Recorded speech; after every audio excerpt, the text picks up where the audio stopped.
Bom, então vamos dar início para essa noite. Não sei se todos que estão aqui hoje conhecem a Sociedade de Psicologia do Rio Grande do Sul. É uma instituição que tem 61 anos, desde o início, né, esteve implicada em poder promover o desenvolvimento da nossa profissão e congregar psicólogos e estudantes de psicologia, né? Então, por meio dos comitês de estudos, por meio dos minicursos, dos cursos, a gente, então, né, continua nessa missão, sempre da gente poder estar se reunindo e podendo auxiliar uma escuta ética, num trabalho profissional de todos os psicólogos pautado pela ética, né? Então, esse evento é muito especial para nós hoje, porque ele é uma das atividades temáticas da nossa jornada bienal. Não sei se vocês já acompanharam nas nossas redes sociais, mas em outubro nós teremos, então, a realização da jornada Exclusão e Segregação, o risco à subjetivação. Hoje eu estou aqui contando também com a Melina, com a Caroline, com a Vitória e com a Renata Fedrizzi, que logo mais estará aqui conosco, que são parte, né, da comissão da jornada e que a gente está preparando esse evento com muito cuidado e com muito carinho para todos vocês. Hoje nós anunciamos a pré-venda da jornada e na sexta-feira a gente então vai começar com a venda, né, da pré-venda, que vai ser com um número reduzido, né, limitado de ingressos, mas com valor também bastante flexível para a gente possibilitar que todo mundo participe, tá? Então estão todos convidados para em outubro estar conosco. E como o nosso tema é exclusão e segregação, ao longo do ano, então, mensalmente, nós propomos algumas atividades que tenham como eixo essa questão temática. E nessa semana, hoje, né, ainda mais nessa semana, nós propomos esse evento, que nós contamos hoje com a Simone e com a Judete, para poder falar, então, sobre a questão da institucionalização da loucura segregando sujeitos. Eu vou pedir ajuda, então, primeiramente para Melina, para poder falar um pouquinho e apresentar também as nossas convidadas. Boa noite a todos presentes aqui nesse encontro. Obrigada, Simone e Judete, né, vão compartilhar, né, sua experiência conosco nessa noite. Então, a gente pensou assim para organizar o evento, né, cada convidada terá 30 minutos de fala. Tá? A gente vai organizar, então, primeiro a Simone, depois a Judete. As perguntas podem ser feitas pelo chat ou a inscrição ali para as perguntas, tá? E a gente vai deixar o espaço para discussão depois da fala das convidadas, tá? A gente pensou em organizar assim. Então, agora eu apresento a Simone, tá? Simone Chandler Frischenbrunner, me corrige, né, se pronunciei errado. Graduada em Psicologia pela URGS e doutora em Educação também pela URGS. Atualmente é professora assistente no Centro Universitário Unicenec, Campus Osório, e psicóloga também da Secretaria Estadual de Saúde, do Rio Grande do Sul. Na secretaria, atua como especialista em saúde, com os seguintes temas: saúde mental, subjetividade, psicologia social, reforma psiquiátrica, residenciais terapêuticos, violência doméstica, desinstitucionalização e saúde da população negra. Então, Simone, a palavra está contigo.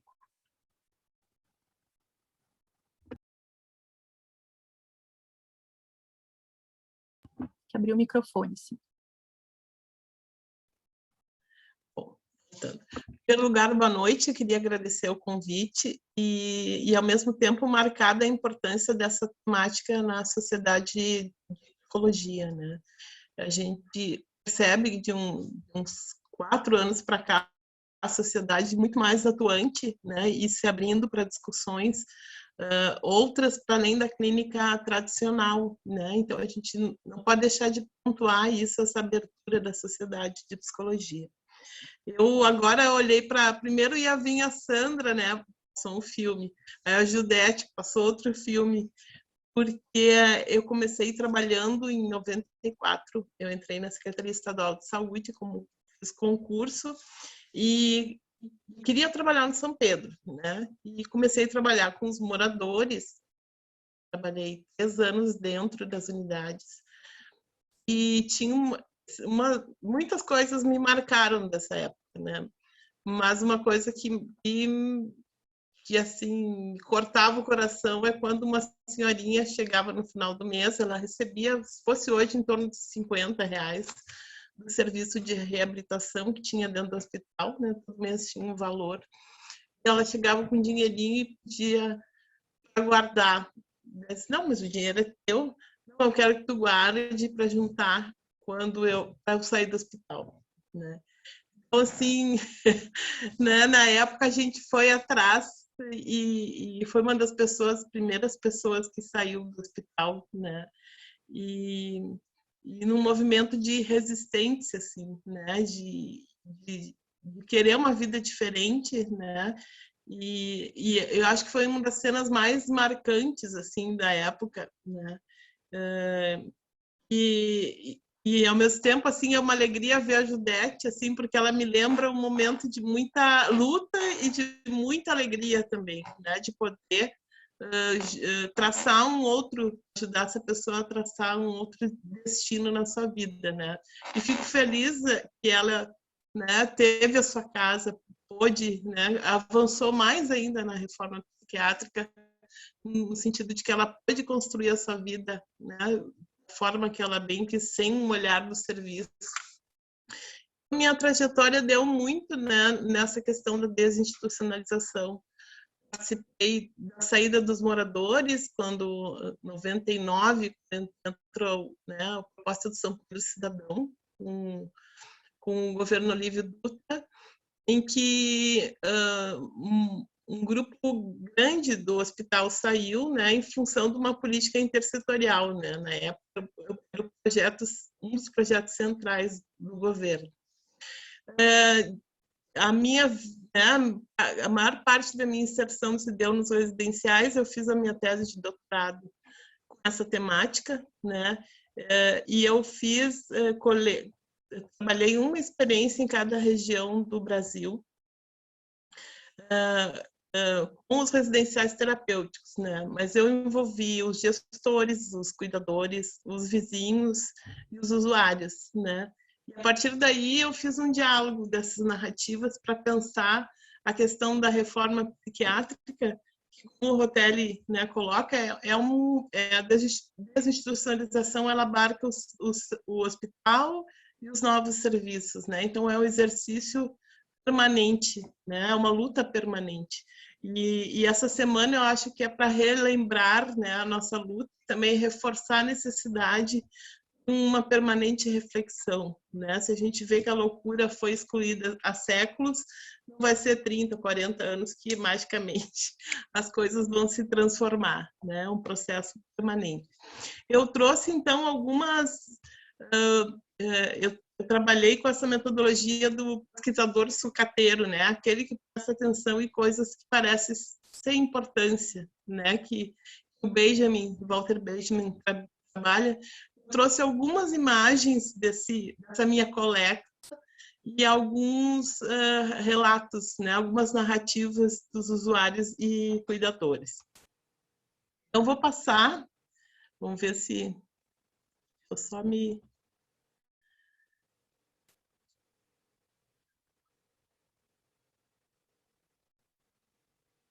Vendo? A primeira imagem é de um rapaz, né, no interior do Nordeste, em Campina Grande. Esse rapaz, na época, ele fazia os selos do Correio, né? Ele ganhou vários prêmios. E essa obra me marcou muito, porque eu acho que ela fala dessa complexidade do processo da desinstitucionalização. Esse rapaz, ele era visto como alguém que não poderia, né? Não tinha capacidade de ter filhos, não tinha capacidade de ter a sua família. E quando eu fui na casa dele, justamente, ele tinha várias obras na sua casa, e eu encontrei ele com 2 filhas gêmeas, pequenininhas, né? Mas essa marca dessa incapacidade ele precisou trazer, né? Até para ressignificar esse outro momento de vida.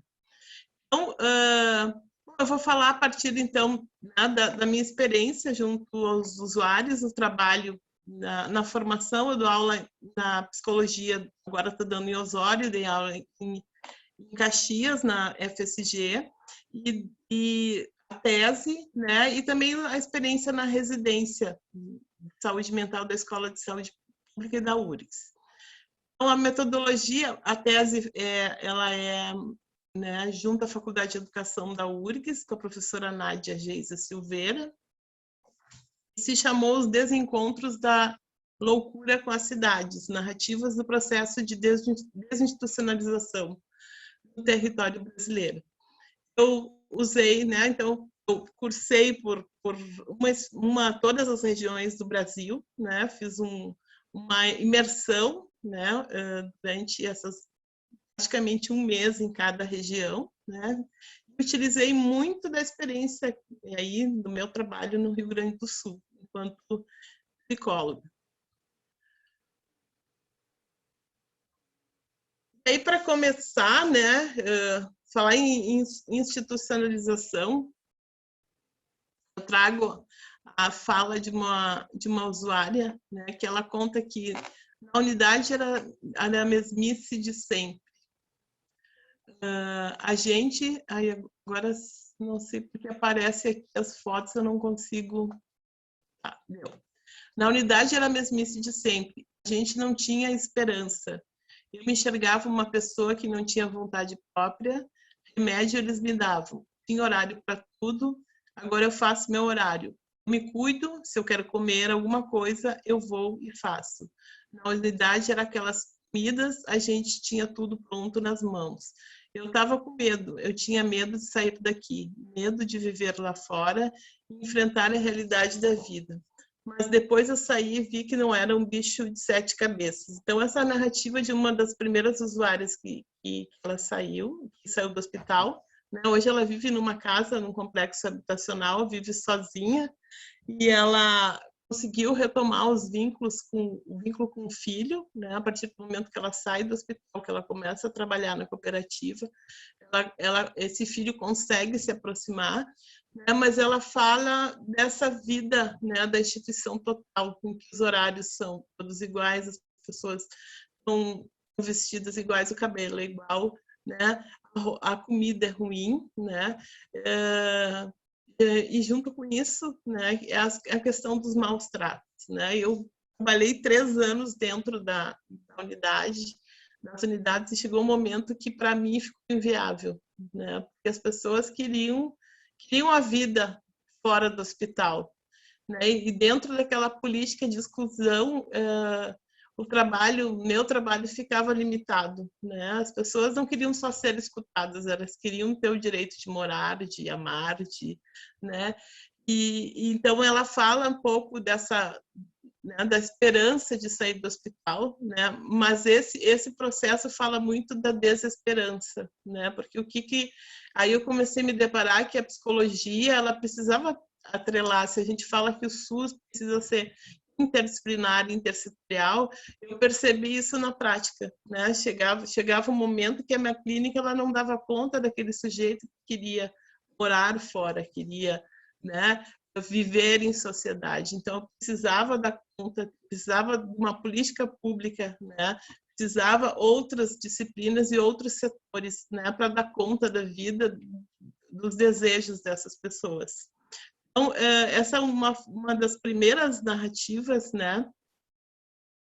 E aí, para falar um pouco, eu hoje fui buscando isso é de um cuidador, né, no interior do Nordeste, que fala, né, que nas unidades que eles comiam rato, né, e aí quando esse usuário vai para o residencial, aqui ele fala, até teve um deles que quando chegou à residência, eles tinham saído do hospital e pouco tempo que eles estavam na residência, eles viram um rato e saíram atrás do rato, né. Então, era isso que me marcava, a fome e eles comendo essas coisas, né? Então, essa vida passa a ser normal, né? Não tem mais uma crítica em relação a esse maltrato. Com o resultado disso, né? Eu sempre trago essa imagem, para mim, é marcante dessa mulher. Isso é um livro, né, da experiência do Rio de Janeiro, essa mulher, quando a foto dela, quando ela entra no hospital, e depois do processo de institucionalização, né? A gente percebeu, olha a vivacidade na primeira foto, né? A altivez e como ela vai se sucumbindo, né? Em relação a esse corpo, né? Quando a gente começou o processo de desinstitucionalização, a gente foi buscar casas na cidade e uma colega psicóloga disse, ele disse assim, quando eu sair, né? Eu vou precisar do papel amarelo para poder sair. O papel amarelo é uma autorização do psiquiatra para poder sair do hospital, né? E aí a Cris disse, não, tu não precisa, porque tu vai estar morando, né, fora, não vai precisar mais do papel. E aí ele diz, que se me virem na rua, vão ver que eu sou do hospital e a polícia vai me trazer de volta. Então, né, o usuário também se percebe com esse corpo e tem uma marca da loucura que é estigmatizada, né? Ele se percebe com esse jeito de louco. Acho que temos, assim, eu passei, vivi a entrada dessas mulheres e vivi assim, as marcas, né, que o manicômio, percebi as marcas que o manicômio vão deixando, né, principalmente nessas mulheres que eu acompanhei desde a entrada. E eram mulheres que eram prostitutas, enfim, foram recolhidas na rua, né, estavam numa situação de abandono e foram recolhidas. Isso não é há 50 anos atrás, né, é algo que é muito presente, né? Essa exclusão, ela ainda está na cidade, ela está no momento que assume um prefeito de uma outra ordem que varre os pobres, né? Como está acontecendo aqui em Porto Alegre. Mas eu tenho uma notícia que é muito legal, assim, né? E ao longo do processo, quando essas pessoas saem do hospital, esse corpo começa a retomar, né? Alguns traços de vida, ele essas marcas vão se borrando, né? Vão ficando mais tênues, né? E aí tem um exemplo que eu gosto muito de uma usuária, ela foi morar, o filho, né, conseguiu achar a mãe, ela morou anos em Paris, teve um filho lá, né? Tem uma história, uma mulher extremamente culta, mas quando vivia a experiência da loucura, acabava sendo internada no hospital, a família, né, querendo que ela permanecesse lá. Enfim, esse filho consegue resgatar. Hoje ela mora no Ceará, o filho tem uma pousada no interior do Ceará, né, na Jericoacoara. E acabamos com essa coisa, ficamos amigos no Face, né? E aí um dia eu vi aquelas fotos de aniversário dos netos dela, né? Foto da família. E eu olhei e a primeira coisa que eu pensei, nossa, ela não tá na foto tradicional da família, né? O que aconteceu? Só que eu disse, não, mas ela não tá. E aí eu aumentei a foto, né? Porque cadê ela? Será que deu algum problema? E quando eu aumentei a foto, ela estava totalmente diferente. Muito bonita. Né? Então eu não reconheci mais ela, né? Então essa coisa de que, bom, ao mesmo tempo que o hospital, né, ele engole desse jeito, né? A cidade ela proporciona que esse sujeito vá retomando essa vida, assim. Eu queria ter, se eu pudesse, eu teria uma foto da Cacá antes e como ela está agora, né? Então a cidade ela possibilita que essa mulher, né, quem sabe, pudesse retomar, né, a sua altivez, o seu brilho, né? E aí tem uma questão que eu acho importante, eu acho muito importante para nós da psicologia, né? O Foucault, quando ele fala da história da loucura, quando Pinel retira as amarras, né? E aí inaugura a psiquiatria, né? A psiquiatria olha como o pai, né, como um cara super humano, bacana, né? Mas aí Foucault diz, não, ele inaugura uma outra espécie de controle, que é o controle do poder disciplinar, né? Então, esses sujeitos são submetidos aos horários, como a usuária falou, né, ao olhar vigilante, Só que Foucault, ele escreve o poder psiquiátrico e ele diz, né, Foucault costuma a desdizer o que ele mesmo construiu. E ele diz, sabe aquela cena do Pinel? Tu pensa assim, sim, eu sei. Não é nada disso, né? Aí ele fala de uma cena que é anterior ao nascimento do hospital psiquiátrico, em que o rei Jorge III, quando ele entra, né, na condição de mania, ele perde toda a sua realeza. Ele pode ser rei, mas a sua condição de realeza ele perde, né? Então ele fala atrás que todo o aparelho de realeza se desvanece, o alienado afastado da família e de tudo que rodeia é relegado a um palácio isolado, encerrado sozinho num quarto, cujo chão e cujas paredes são forradas de colchões para que fique impossibilitado de se ferir. E aí ele fala, se você é louco, não adianta ser rei, não será mais rei, né? E aí ele fala, né, no momento que tu experiencia a loucura, tu perde toda a tua condição, a tua história de vida anterior. E aí ele diz, o problema não é o hospital psiquiátrico, porque quando ele se reporta essa cena do Jorge III, ele diz, os hospitais psiquiátricos não existiam, né? Então, não são as paredes, né? São as relações que se constituem perante a loucura, né? E que esse poder ele opera em rede, né? E aí a gente precisa pensar, e aí o próprio conceito de desinstitucionalização, que esse poder ele pode perpetuar mesmo no CAPS, na atenção básica, né? Quem viu a reportagem de domingo, né? A indústria farmacêutica fomentando que as pessoas utilizem, né, as medicações específicas e pagando para essas pessoas. E aí a gente precisa, enquanto psicólogo, pensar, enfim, que olhar a gente vai lançar para esse sujeito, né? Que olhar a gente vai lançar para a loucura, né? Porque a possibilidade de repetir essas práticas, ela é imensa, né? E isso eu pude perceber numa dos residenciais, né, que eu fui visitar, junto com a coordenadora de saúde mental, em Barbacena. Um grupo de homens tinha saído para passear na rua e ela perguntou, mas por que o Joãozinho não foi? Né? E aí o outro grupo disse assim, porque ele não pode, ele não tem condições de sair, né? E a coordenadora, mas como? Por que ele não pode? Né? Então, estou trazendo para vocês que próprios usuários, às vezes, podem assumir, né, essa perpetuação do poder psiquiátrico. Foucault ainda diz, o psiquiatra nem está lá, né?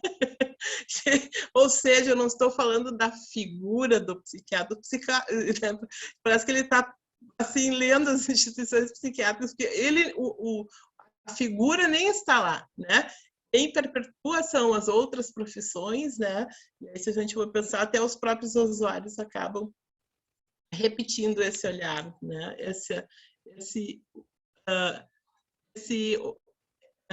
O poder biomédico, né? E aí, dentro de todo esse contexto que eu falei da marca do corpo, do poder psiquiátrico, dos maus tratos, né? Eu trago isso estava no muro do hospital psiquiátrico do Lauro, né? Que escreve "Quero ir para casa". Né? Então tinha uma intervenção de uma artista plástica e uma da parte do muro estava essa obra do Lauro. E junto com isso eu trago a narrativa de um rapaz que era da vigilância do hospital e estava trabalhando em Campina Grande como cuidador, e ele perguntou um dia, né, para os usuários se ele não queria se eles não queriam morrer, né? Afinal eles estavam naquela condição. E aí ele diz, eu vou trazer, né, literalmente, bom, a gente ia trabalhar por dinheiro e a gente precisa, né? Mas quando a gente chegava lá e olhava aquele povo de todo jeito, largado, cheio de feridas, coceira, olhos, que vida triste. Às vezes a gente perguntava se um queria morrer e eles sempre diziam que não queriam, não. A gente chegava e perguntava, quer morrer? Só para ver o que passava na cabeça deles. A pessoa estava numa situação daquelas, diz, eu quero, né? Mas eles diziam, não quero, não. Diziam que não queriam. Veja como são as coisas. numa situação daquelas e não queriam morrer. Eu gosto de trazer isso porque essa narrativa acho que nos convoca a pensar o nosso compromisso com essas pessoas, né? Ao mesmo tempo que elas viveram numa situação nefasta de maus tratos, de privação de liberdade, privação de encontros, elas têm um desejo de viver, né? E a importância do nosso compromisso com essas pessoas, né? Mas mais que isso, né, eu gosto, não tem como não dizer o quanto essas pessoas, acho que talvez a Judete compactue comigo, assim, o quanto essas pessoas nos ensinam sobre a vida, né? Eu me sinto muito melhor depois que eu conheci elas, porque eu percebo os detalhes da vida que por tantos anos essas pessoas foram privadas, né? E quando tu vai acompanhar elas, tu começa a perceber o sabor de um café, poder abraçar um amigo, né? E aí, junto com isso, não tem como dizer o que a gente está vivendo hoje, né? No Brasil, no mundo, e essa privação do abraço, a privação dos encontros, né? E eu sempre digo assim, se eu era antimanicomial, agora sou 1 milhão de vezes na potência antimanicomial, porque um outro jeito eu pude perceber essa privação, né? De não poder abraçar, de não poder estar com o que eu gosto, de não poder sair em alguns momentos, né?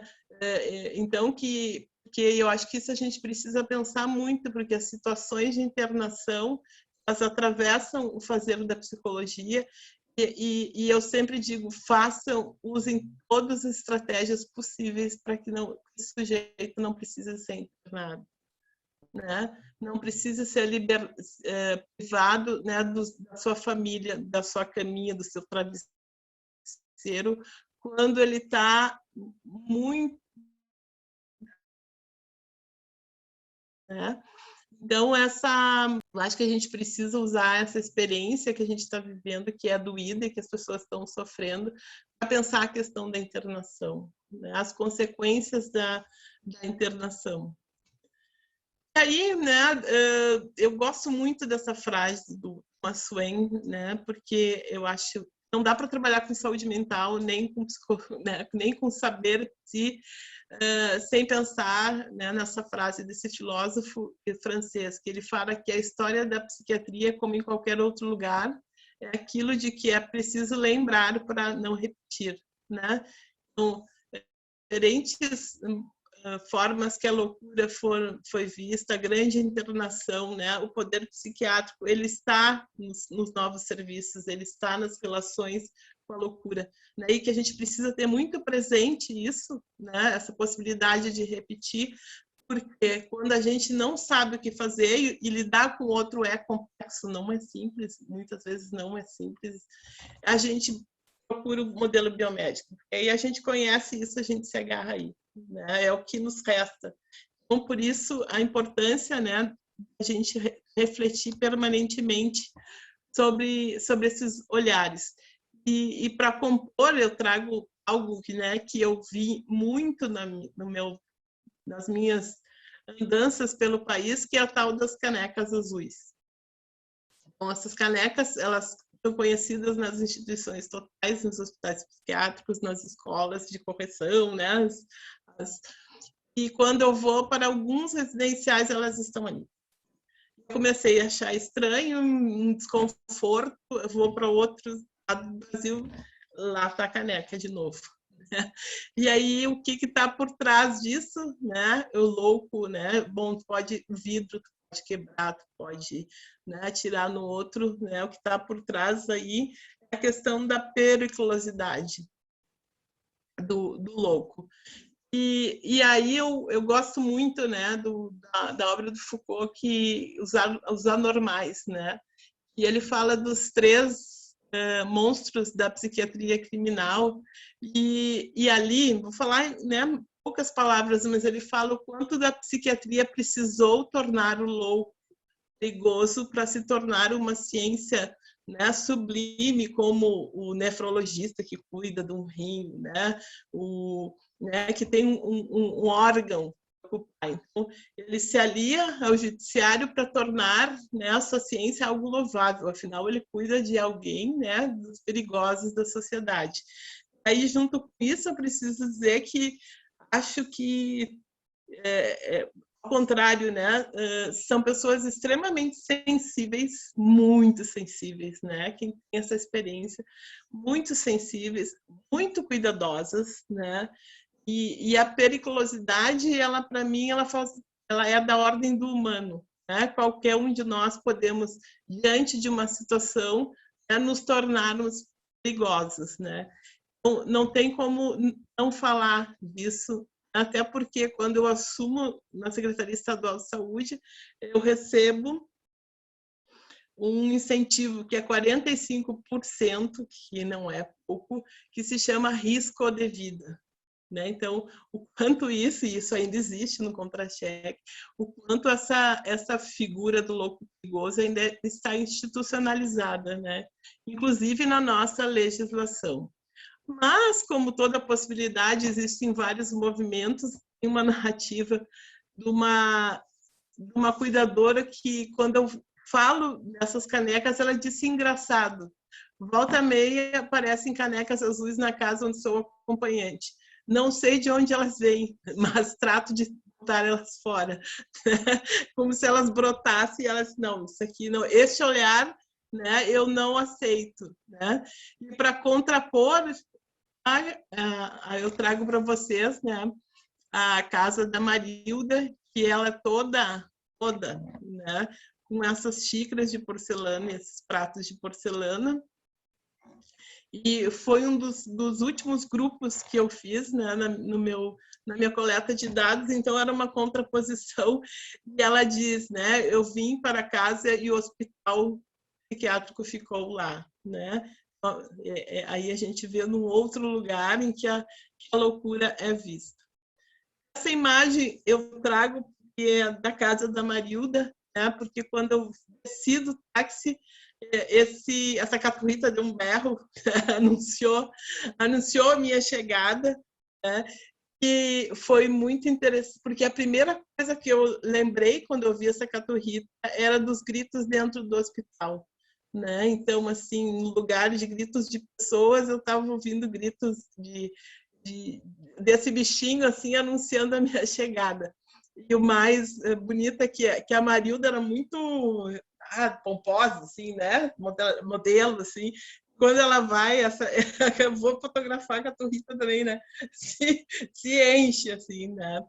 Falar assim, né, ao mesmo tempo que existem canecas azuis, existem, né, xícaras de porcelana, caturritas, né, que mostram que existe uma outra forma de lidar com a loucura, né, de caber a loucura na cultura.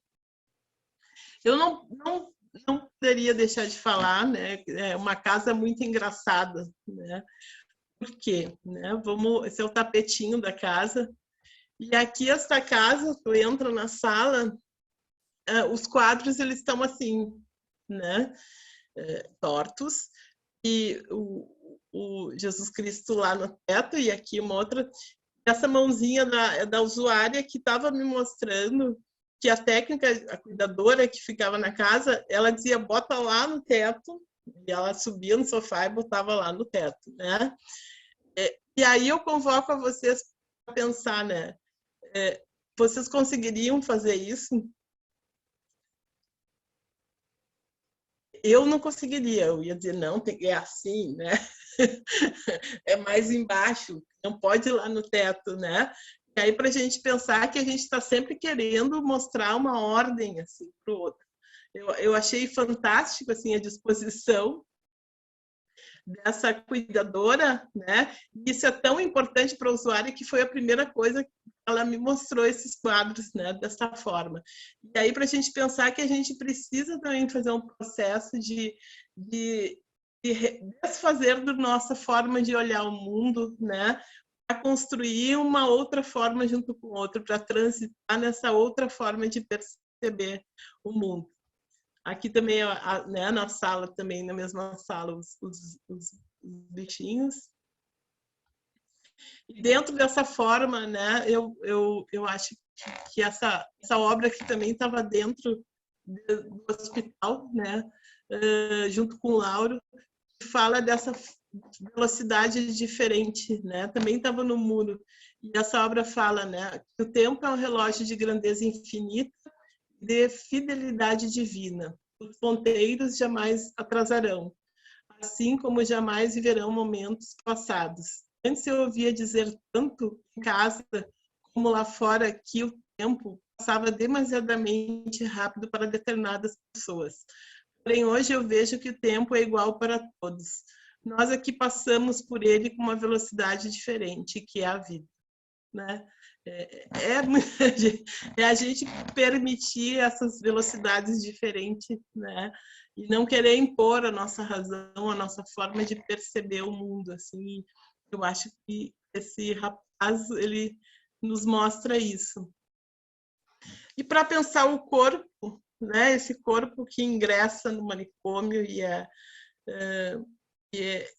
entra em degradação, eu trouxe o exemplo de uma usuária, né? Essa eu trabalhei muito tempo dentro do hospital e ela tinha tem ainda várias marcas de corte, né, no corpo, várias.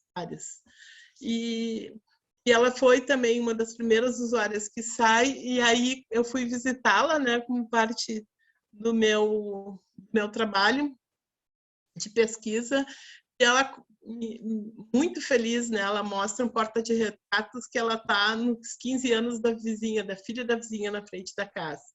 E aí ela traz, né, essa seguinte narrativa.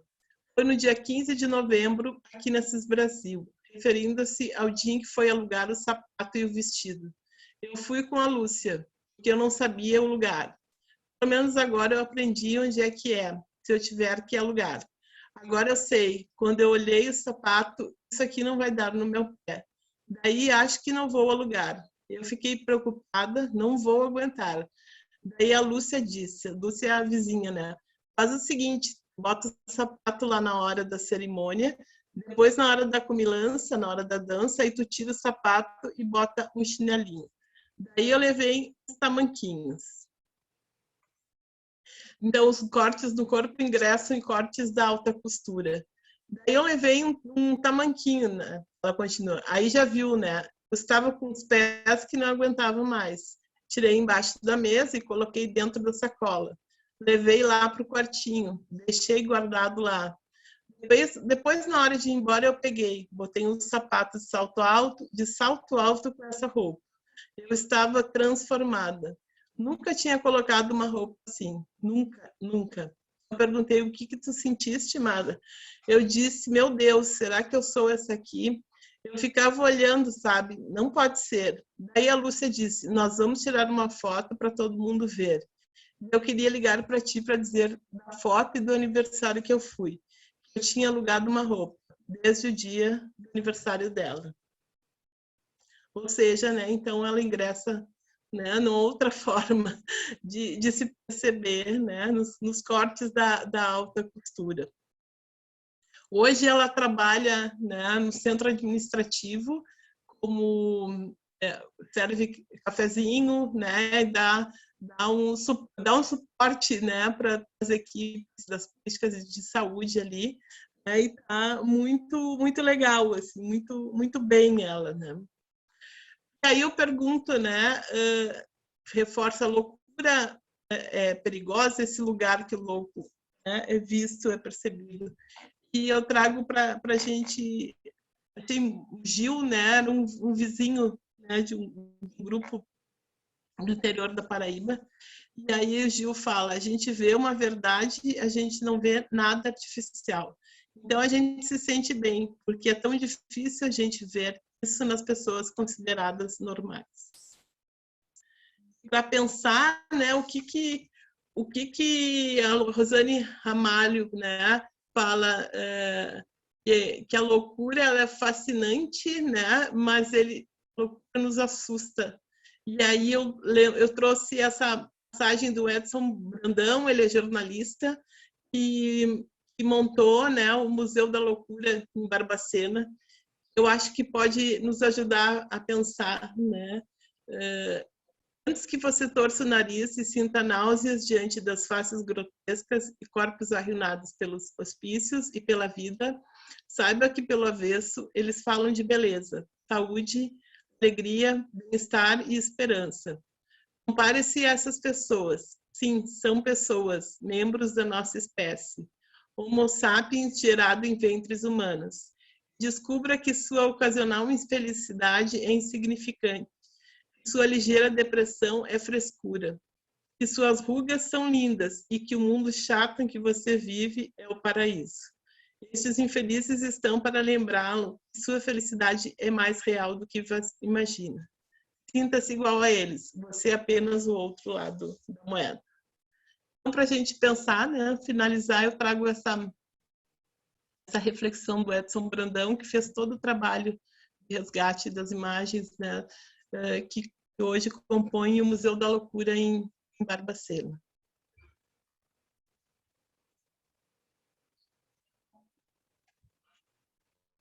Alguma pergunta?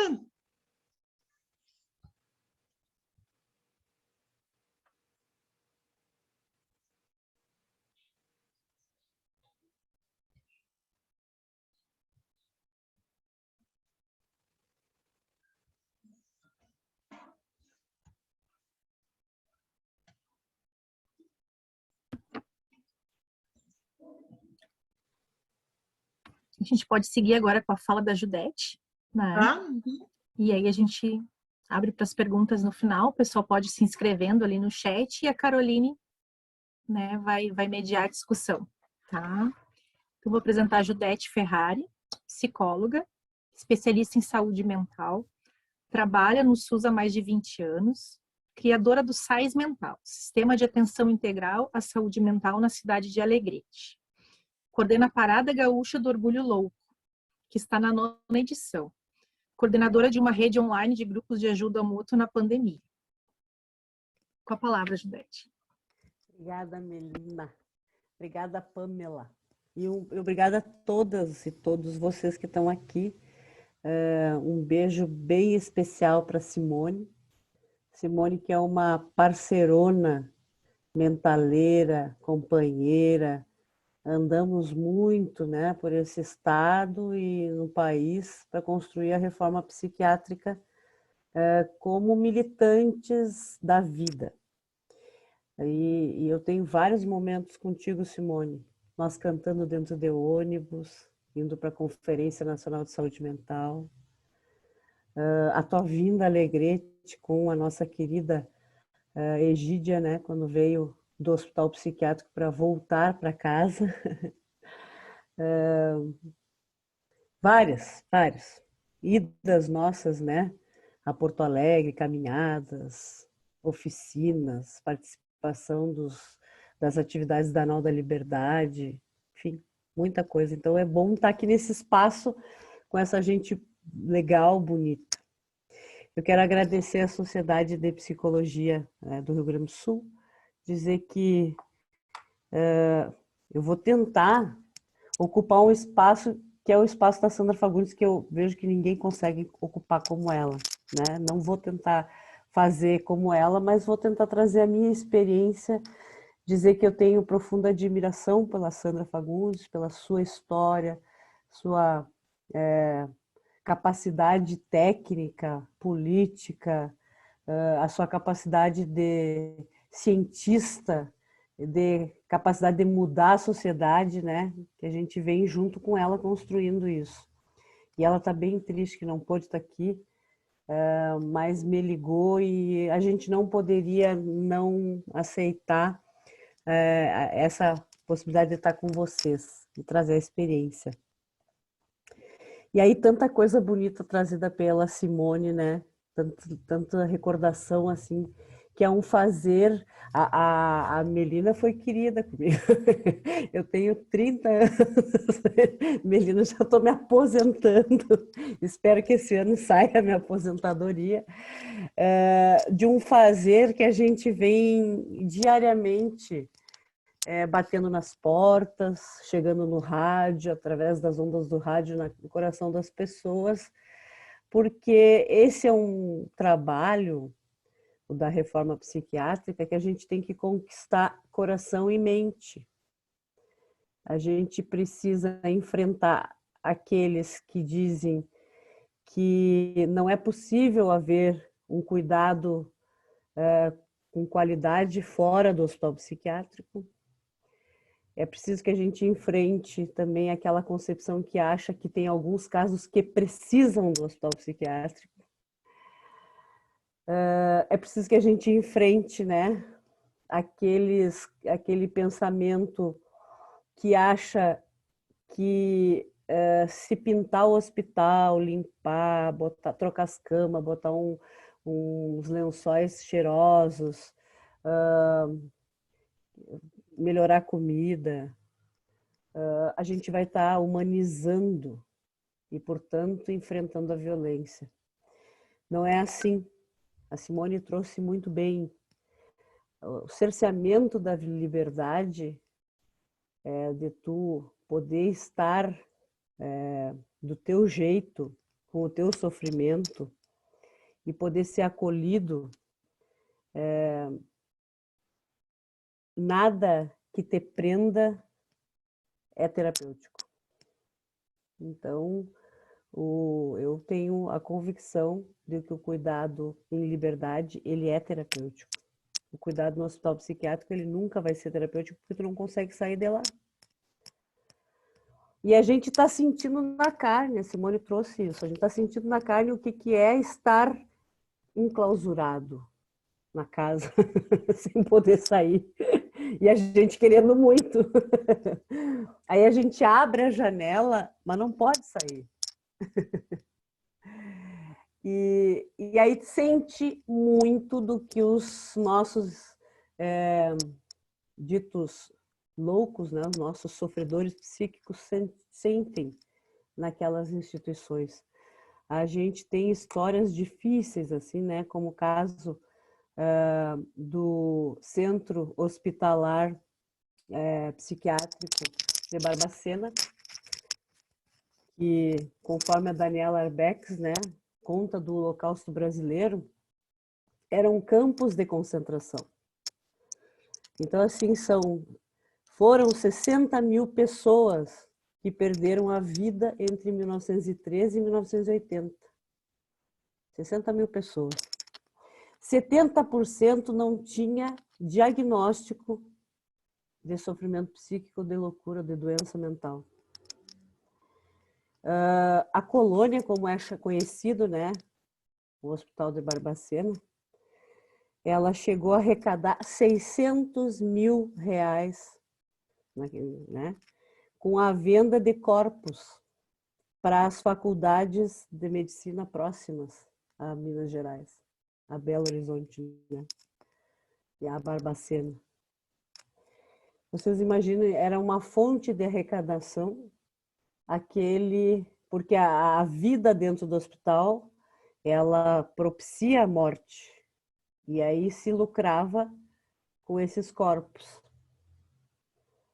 Isso é aterrador, assim, a gente assistir, escutar esses números.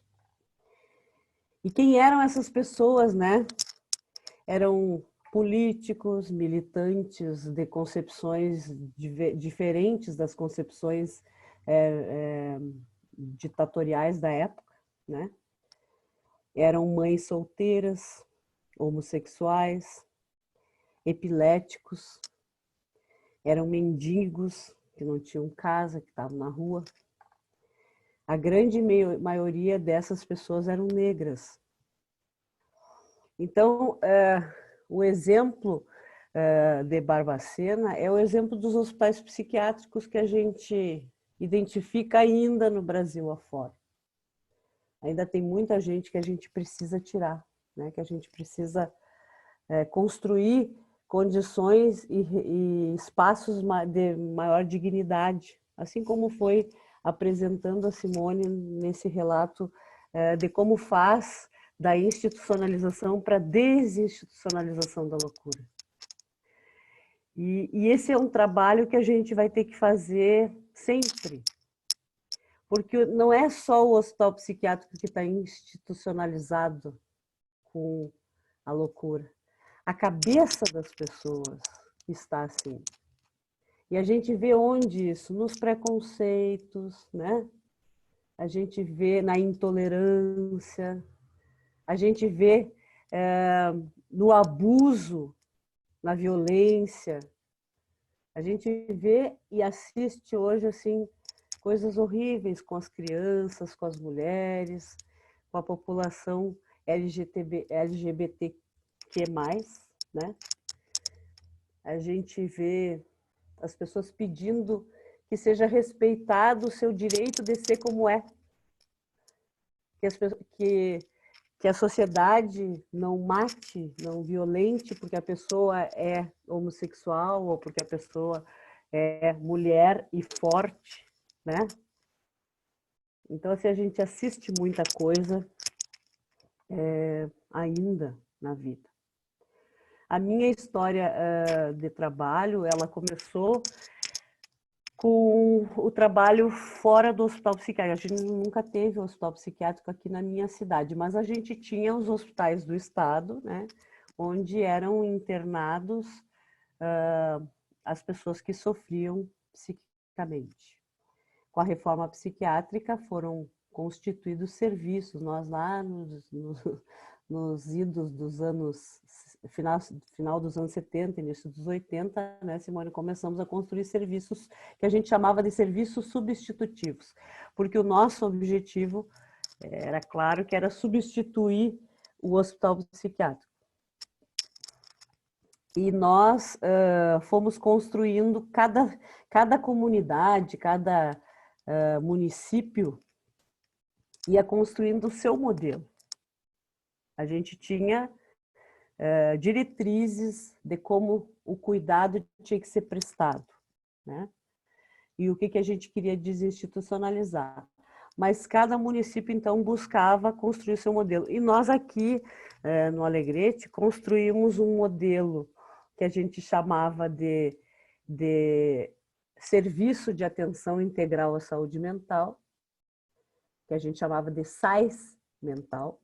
Aí em Porto Alegre era o CAIS Mental, porque ficava perto do rio Guaíba, tinha toda uma relação aí, né, com os portos, com o porto e tal. E nós aqui tinha toda uma relação com a constituição das cidades, que era a questão do charque, né, que foi quando começou a constituição desses povoados aqui para a fronteira oeste, que eu sou de Alegrete, esqueci de dizer, aqui na fronteira, perto da Argentina, do Uruguai, né? E, então a gente usou fez esse paralelo com a questão do sal, né? Então que a gente iria construir um sal não para escravizar, como era presente lá na fazenda, né? Nos senhores de escravos, né? Nos grandes charqueados, mas um sal que fosse para libertar, para trazer as pessoas para as suas condições de vida. Então, o nosso SAIS mental, ele era um serviço único, um único serviço para toda a população do Alegrete. E a gente foi construindo condições de enfrentar as internações. Primeira coisa que a gente construiu foi oficinas, espaços de oficina, né, que o cuidado não ficasse tão centrado na medicação, não ficasse tão centrado na prescrição, né, de terapêuticas mais conservadoras, que a gente pudesse ter espaço de criatividade, de pintura, de uso do corpo, dança, pudesse ter leituras, ter essa coisa de manipular e ler o jornal, né? Isso jamais era possível dentro do hospital psiquiátrico. Perdiam todo o contato com o mundo, não tinham notícias. Quem dava as notícias eram os técnicos quando iam trabalhar lá dentro. E a gente, então, achava que isso era importante, assim, recuperar as leituras, estimular que as pessoas pudessem ter as suas carteiras de identidade, né?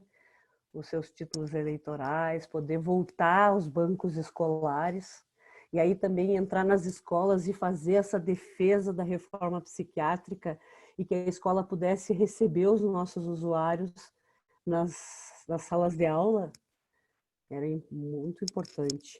E no comércio, conversar com as entidades do comércio, porque os nossos usuários iriam começar a receber e trabalhar, porque já estavam em liberdades, aí ter de novo, né, a capacidade de ter uma conta e aí pagar a crédito, né, as suas compras.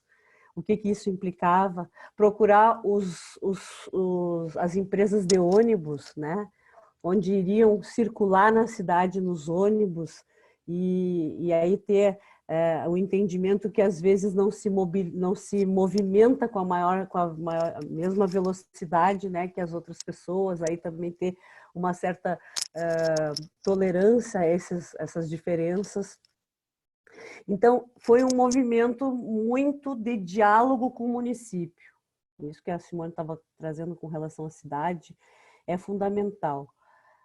Esse método do diálogo com o município e de ir aonde as pessoas vivem era aonde a gente tinha que conversar. A gente foi muito em todos os espaços religiosos presentes aqui no município de Alegrete, porque a gente tinha consciência, né, Simone, que nem sempre a gente acolhia no serviço. Tinha muita gente que ia procurar lá o pastor, a igreja, os mormons, enfim, essas múltiplas visões religiosas, né?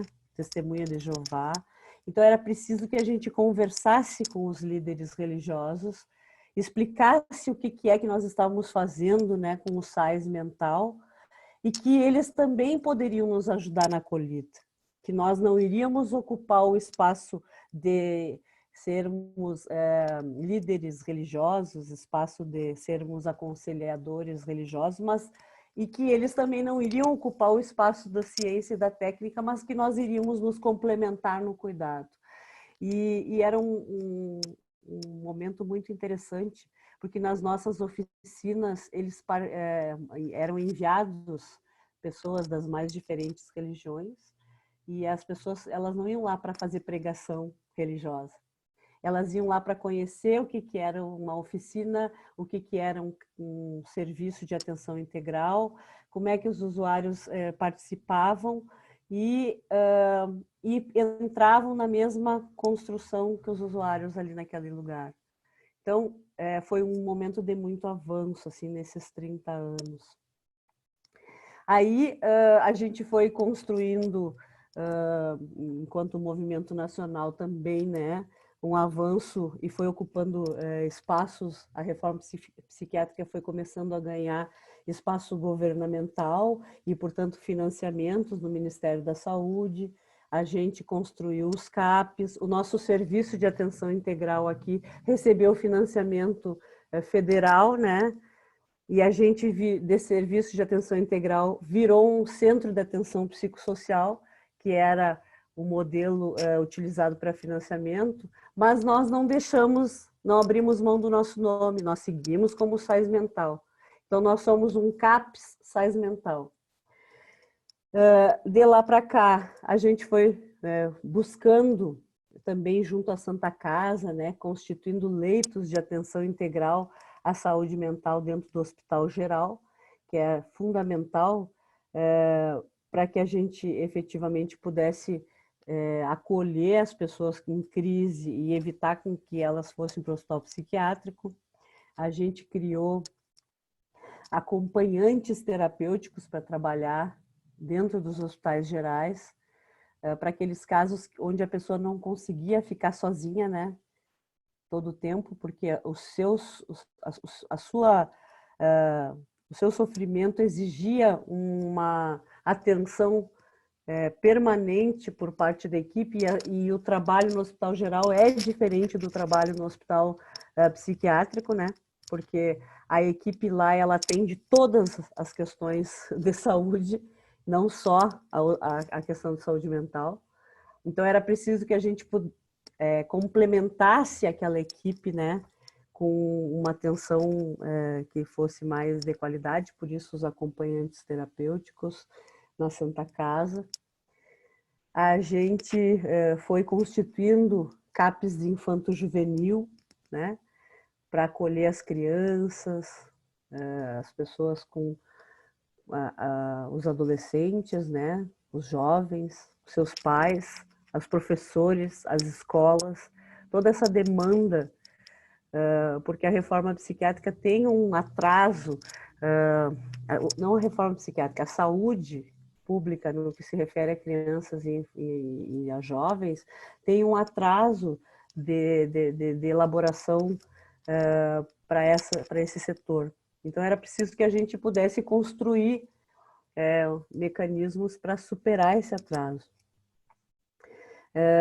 Criamos aqui, né, constituímos o CAPS-AD, que nós chamamos de centro para cuidar do dependente químico. E aí o que a gente fez? A gente foi vendo que a gente não estava cuidando, não iria cuidar do dependente químico, nós iríamos cuidar das pessoas que tinham uso abusivo de álcool e outras drogas. Por isso, não só trocamos o nome, mas também a concepção de trabalho.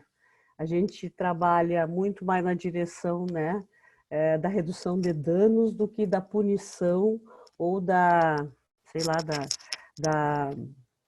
de achar que as pessoas não...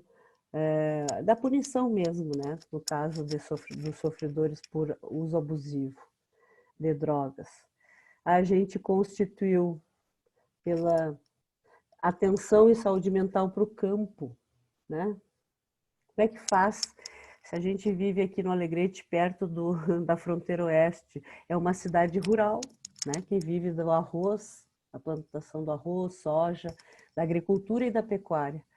Então, como é que tu vai tratar com a saúde mental com um município rural onde a extensão territorial é muito grande? A gente não tem uma estratégia de saúde da família ou uma unidade sanitária em cada núcleo rural. Então, era preciso que a gente criasse uma alternativa para constituir isso, né? Para ofertar para essas regiões. E a gente fez um trabalho bem legal aqui no nosso segundo distrito, que foi o Passo Novo, que fica entre Alegrete e São Francisco de Assis, e Manuel Viana, e a gente constituiu um espaço que a gente chamava de Maluco e Beleza. Nós equipamos uma unidade sanitária com material de embelezamento. E fizemos formação para os nossos usuários, cortar cabelo, pedicure, manicure, enfim, tudo que precisa no salão de beleza. E o nosso objetivo no Maluco Beleza não era só fazer a cabeça das pessoas, só cortar os cabelos, mas era chegar ao afeto. Porque todos nós, quando vamos no salão de beleza, quando a gente senta dentro da cadeira, senta na cadeira do cabeleireiro, sempre sai uma conversinha sobre como é que a gente está se sentindo, as coisas que a gente vive em casa. Então, é um lugar onde as pessoas falam.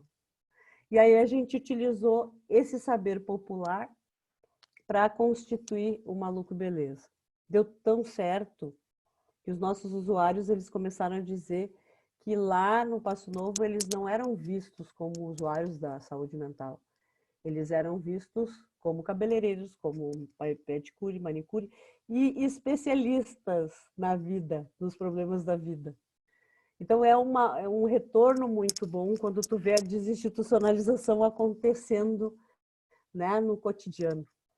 E a gente, como deu certo no Passo Novo, a gente pensou, não tem como constituir um salão em cada região. O que a gente vai fazer? A gente vai constituir uma van, vamos equipar ela de salão de beleza e vamos mandar essa van para as unidades rurais, através dos polos educacionais.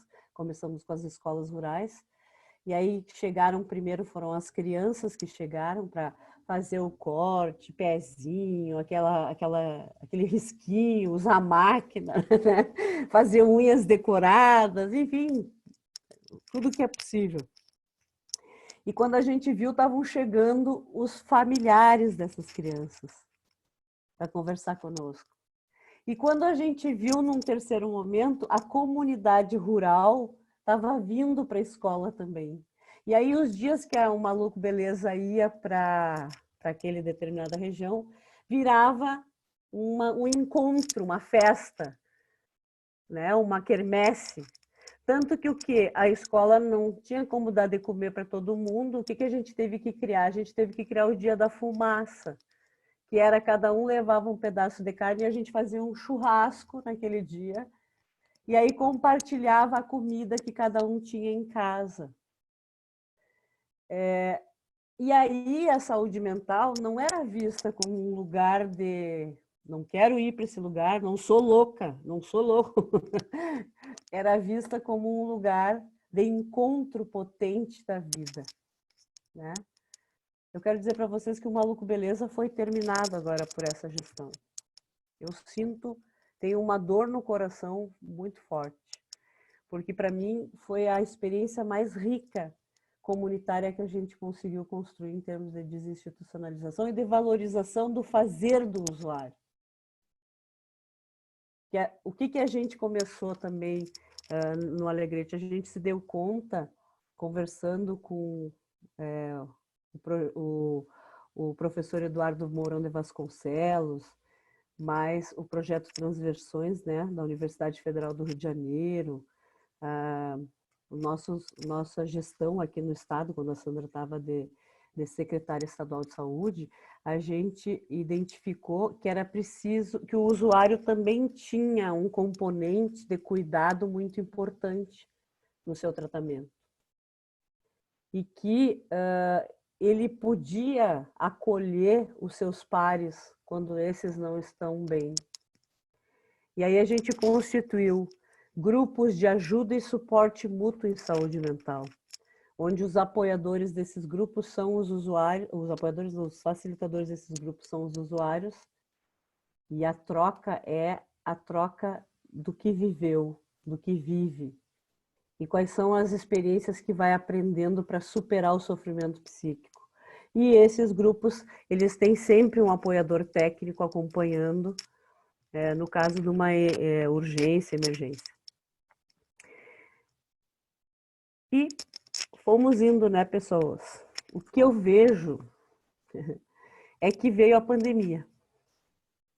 Aí os nossos serviços que estão peleando com a sociedade que acha que o hospital não tem que continuar, que basta fazer uma decoração nele que ele vai ser a melhor saída. Os nossos serviços, eles perdem um aspecto importante, que é o aspecto da grupalidade, né? Porque a saúde mental, ela precisa do contato, do olho no olho, do abraço, como diz a Simone, né? Do estar ali junto, né? Do lado, tocar. E isso tudo na pandemia não é possível. Então, a gente teve um golpe, digamos, na reforma psiquiátrica bem difícil. Mas os nossos CAPs estão criando muita forma para enfrentar isso. A gente tem visto coisa muito bonita, assim, de experiências online, né, de cuidado. As visitas domiciliares tiveram que ser reorganizadas, assim, que desse segurança para os técnicos. Então, a gente tem visto coisa muito legal, assim. E os nossos grupos de ajuda e suporte mútuo em saúde mental também foram para o WhatsApp. A grande maioria dos nossos usuários tinham um WhatsApp, né? Os dos grupos presenciais que eu estou falando para vocês. E aí, o que a gente fez? A gente foi constituindo esses grupos, foi levando esses grupos para online. E aí, o que começou a aparecer também? Usuários de outros municípios, né? Querendo participar desse trabalho. Então, aquilo que a gente não imaginava, que era a junção, né, de culturas, de vivências, de história, de cidades, de experiências, isso começou a acontecer agora no online. Então, hoje, por exemplo, a gente teve pessoas, né, do Pernambuco conversando com Porto Alegre, com Alegrete, com Santa Maria, né, teve uma do Uruguai. E isso vai dando um outro caráter na desinstitucionalização, que é o território. Afinal, que território? A gente sempre falou, né? Nosso território é território psicossocial, não é o físico. Eu tenho cada vez mais consciência que não é o físico mesmo. Os nossos usuários falam, ainda bem que tem os grupos para suportar a pandemia. Tem dias assim que eu não consigo dormir, e aí eu sei que tem o plantão da madrugada, que eu vou lá, e sempre tem alguém que também não consegue dormir, e a gente fica conversando até que vem o sono. Porque a primeira questão da desinstitucionalização é a gente não achar que tudo é doença. Né? O hospital psiquiátrico, tudo era doença. Não tinha escapatória. Hoje já dá para ter insônia porque está dentro de casa e não aguenta mais ficar acordado de noite. Ou está cansado de estar no mesmo espaço físico. Porque vocês imaginem assim, ó, a gente está trabalhando, a gente está vivendo na casa, é tudo no mesmo espaço. É um horror, isso é pirante total. Então, é importante que a gente possa fazer essas... E eu acho que assim, os nossos CAPs, eles demoraram um pouco para entrar no online, mas estão entrando, né? E aí tem aqueles usuários nossos que não têm esses recursos. E tem vários jeitos assim de enfrentar. Um dos que eu achei mais criativo foi a utilização das rádios locais, porque às vezes só um recado para aquela pessoa, né, que não está vindo todos os dias no serviço porque não pode vir nos grupos ou nas oficinas, que vai só para ver a medicação, né, ou para conversar com o pessoal da enfermagem, não é uma frequência tão grande, às vezes receber um recado no rádio, tipo, fulano, nós aqui do CAP estamos loucos de saudade, vai passar, tu vai voltar, sabe como é que é? Isso já dá uma sensação de pertencimento. Olha, o povo do CAPES me mandou uma mensagem. Às vezes até ligavam para a rádio para dizer que estavam escutando a música, oferecer música. Outra coisa, fazer usar esse recurso da mídia, nossa, aqui, Zoom, Meet, colocar isso como programa de rádio, para usar um tempo lá na rádio. As pessoas, eu ouvia fulano, eu ouvia ciclano, isso vai matando a saudade, tu não fica isolado. A gente tem que romper essa lógica do isolamento. A gente tem que criar formas de pertencimento para a sociedade e formas híbridas. Então, tem jeito. A gente criou aqui na pandemia uma coisa, a gente fez podcasts, né? A gente criou a Rádio Corpo Santo. O Corpo Santo foi uma figura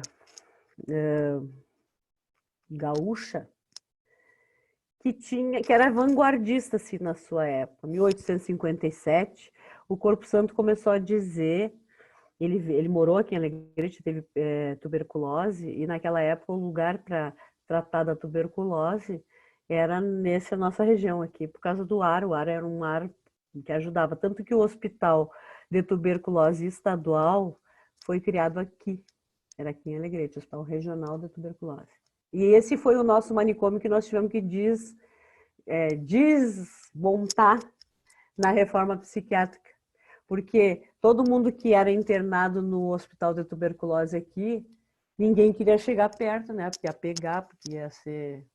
Só de olhar a pessoa, tu já ia ficar tuberculose. Então, tinha um estigma muito forte. Nós não temos mais esse hospital há bastante tempo, e criamos serviços no lugar dele, né? O CAPS ocupa uma parte dele, a farmácia municipal, a 10ª Coordenadoria Regional de Saúde, o Serviço Municipal de Fisioterapia. Tu imagina um lugar deu origem a esse monte de serviço. E aí a gente criou, e aí o Corpo Santo então veio para cá. Aí o que ele disse? Ele veio para cá, a cidade tinha não era cidade ainda, era uma vila que juntava militares e índios. Militares portugueses, espanhóis e índios. O Corpo Santo, quando chegou aqui, que ele veio, ele era professor e o rei enviou ele para cá para criar a escola primária e secundária, porque estava nascendo muita gente e ninguém falava português.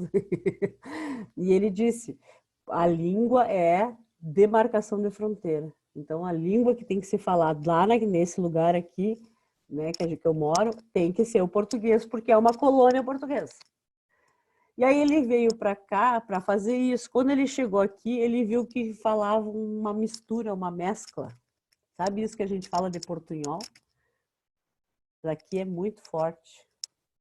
E naquela época juntava português, espanhol, guarani, charrua, era uma mistura maravilhosa. E o Corpo Santo disse para o rei, olha, se a gente quiser ganhar esse povo aí, nós não podemos baixar com o português lá, porque senão é difícil para as pessoas aprenderem. A gente vai ter que constituir uma língua que seja respeitosa dessas culturas. E o rei disse, não, aí é uma colônia, tu vai ter que seguir o que a colônia dita, que é a língua portuguesa. E aí ele não ficou satisfeito, porque ele era funcionário público, né? No caso, na época, não público. Ele era funcionário da coroa.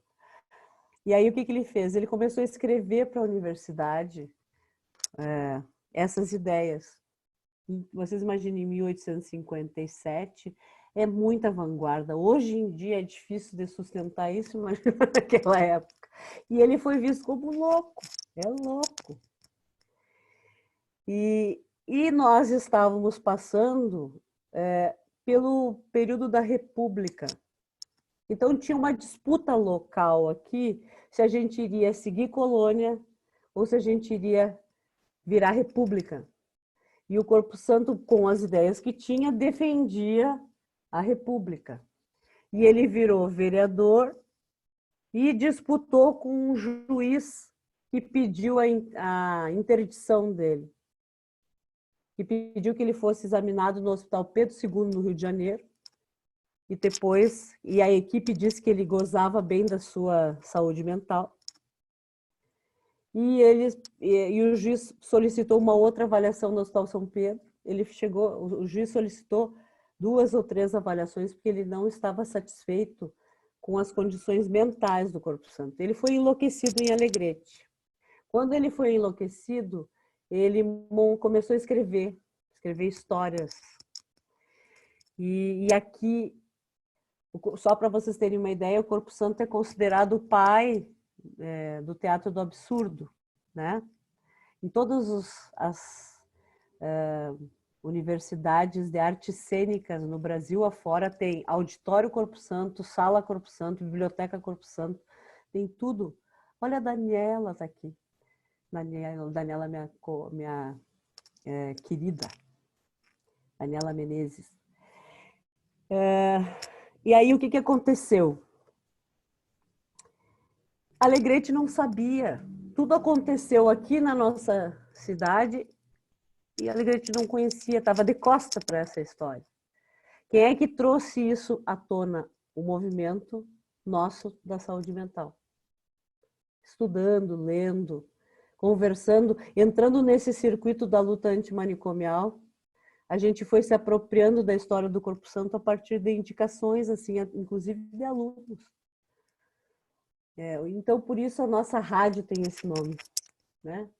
É por isso que aqui se faz a parada gaúcha do Orgulho Louco, porque a gente tem orgulho da capacidade das pessoas de serem o que elas são quando estão loucas. Até porque a loucura não é só sofrimento psíquico. A loucura é criatividade, é invenção, né? A loucura é novidade, coragem. Quantos não dizem para ti, olha como tu é louca, porque tu tá fazendo uma coisa que ninguém fez? Quantos não dizem para ti, ai, que louca, quando tu tá inventando uma coisa que os outros não inventaram ainda? Então, loucura não é só sofrimento psíquico. E eu quero dizer para vocês que o sofrimento psíquico a gente quer cuidar.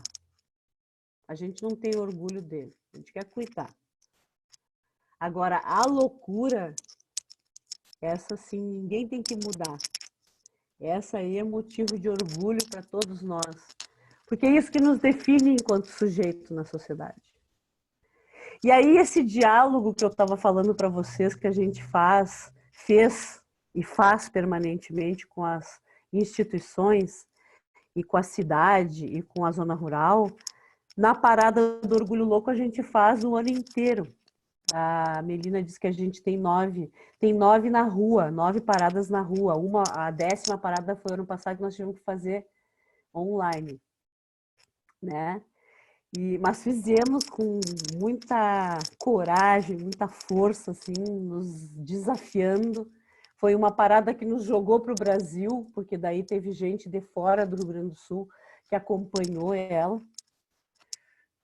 E é um dia assim, ó, é um dia não, são 3, 4 dias que a gente para. A gente para as instituições para conversar sobre o lugar da loucura nessas instituições. E assim, é através de debate, a gente leva para a praça pública, a gente faz palco artístico para que os artistas possam trazer e mostrar, né, o seu jeito, a sua arte, e entre eles os nossos usuários, né? A gente faz Brick Louco, que é a feira essa que tu vai mostrando as coisas, o teu jeito de fazer artesanato, de ver a vida, as invenções, né, que tu faz dentro de casa. A gente já fez também na parada. Tem uma coisa muito legal que são as trilhas ecológicas do coração, que a gente chama, que é para conhecer o território. A gente viu que vinha muita gente de fora que não conhecia Alegrete e que queria saber como é que é a vaca, como é que é o campo, como é que, né? Então a gente faz trilhas e uma das trilhas que era muito procurada é a trilha da Ponte de Pedra. E para nossa tristeza, a semana passada caiu a Ponte de Pedra. É uma estrutura geológica e ela não aguentou. Agora, o nosso movimento aqui é para que a gente retome e refaça a ponte, para que as futuras gerações saibam que ali teve uma ponte feita pela natureza, né? E é um lugar é um lugar mais alto da Alegrete, tu vê assim todo o território, é muito lindo mesmo. Dete, a gente está chegando no horário, né, para a gente poder discutir um pouquinho, assim, né, então me desculpa te interromper. Não, eu já estava encaminhando.